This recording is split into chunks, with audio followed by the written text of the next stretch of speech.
nous sommes à la veille de pourparlers qui démarre à Luanda déjà à partir de ce mardi 18 mars 2025, mais aussi nous sommes à la veille de la date commémorative de notre père de la résistance, parce que vous savez bien que le père Vincent Machozi avait été assassiné, c'était la nuit, la soirée du 20 mars 2016.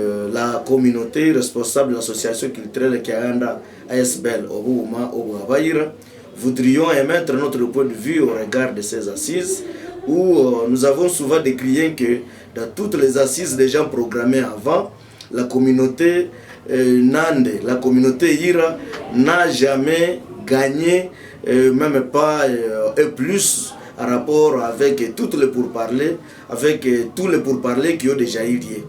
Maintenant qu'aujourd'hui, nous connaissons bien la position du chef de l'État, Félix Antoine Tshisekedi Tshilombo, à qui nous réitérons encore notre soutien parce qu'il est l'unique président qui a pu vraiment démontrer, qui a pu montrer qu'il aime cette République démocratique du Congo lorsqu'il a lui-même demandé à la population congolaise de se prendre en charge.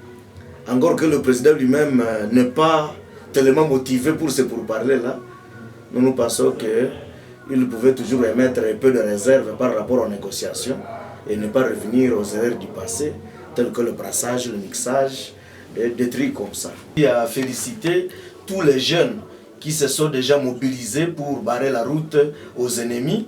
L'exemple, c'est que l'ennemi n'est pas encore arrivé au moins à Butembo, mais aussi dans les autres coins périphériques de la ville.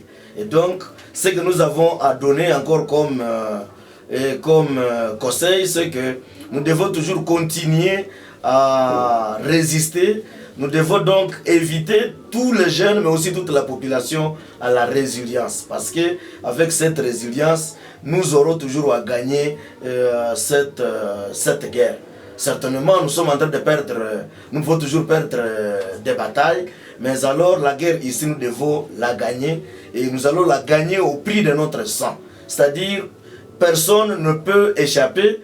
Et l'occasion encore pour nous de demander à tous ceux-là qui sont en train de travailler de près ou de loin avec l'ennemi, de pouvoir revenir à la raison. Parce que après qu'ils auront terminé, qu'ils auront eu à travailler avec l'ennemi, eux-mêmes ne seront pas du reste.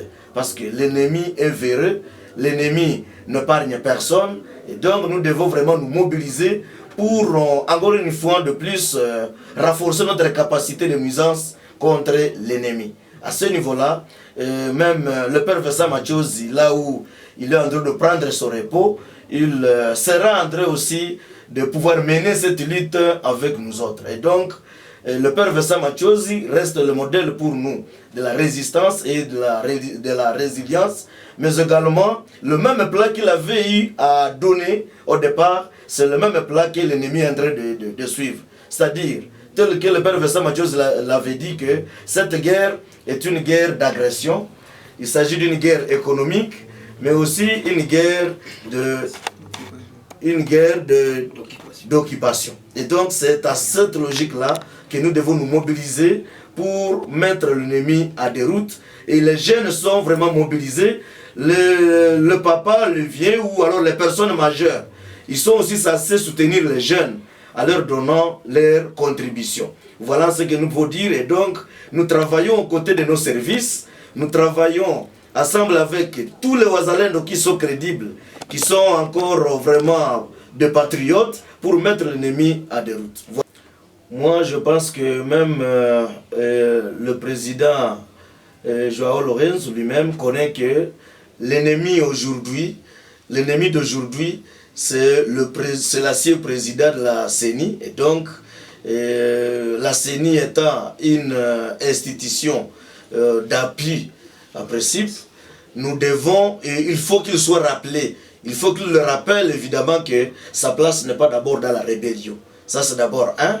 Et deuxièmement, il faudra que tous ceux qui sont derrière justement Corneille Nangaa, parce que nous savons qu'il n'est pas seul, et donc tous les partis politiques qui seraient vraiment des mèches avec l'ennemi, il faudrait d'abord que aussi ces partis soient identifiés. Au besoin, ils seraient aussi conviés dans ces pourparlers. Mais ce que nous demandons, c'est que, à la limite, Félix Tshisekedi, il faudra justement, parce que quand on part négocier, certainement qu'on ne va pas, il y aura toujours des éléments qui seront perdus, mais aussi d'autres éléments qui seront gagnés. Et donc à ce niveau-là, il faudra que le chef de l'État, comme le président de la République et puis garant de la nation, il faut qu'il réitère son message justement, qu'il a toujours caractérisé, que lui ne devait pas, à principe, mener les pourparlers avec les terroristes, mais comme les pourparlers sont déjà exigés, il faut que Félix arrive aussi à accepter, par exemple, à fragiliser ou encore mieux à bannir le tribalisme qui lui est reproché. Parce qu'au moins tout le monde comprend qu'il y aurait le tribalisme dans son camp.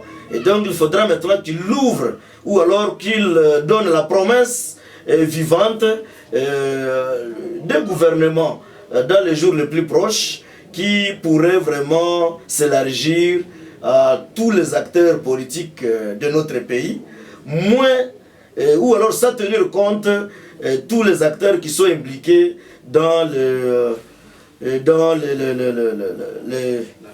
la rébellion. Voilà ce que moi je pouvais dire. Mais aussi également nous voudrions que le chef de l'État arrive quand même aussi à donner la considération aux évêques, mais aussi, c'est-à-dire la délégation de la CENCO et les CC, pour que ceux-ci aussi prennent part à ces pourparlers.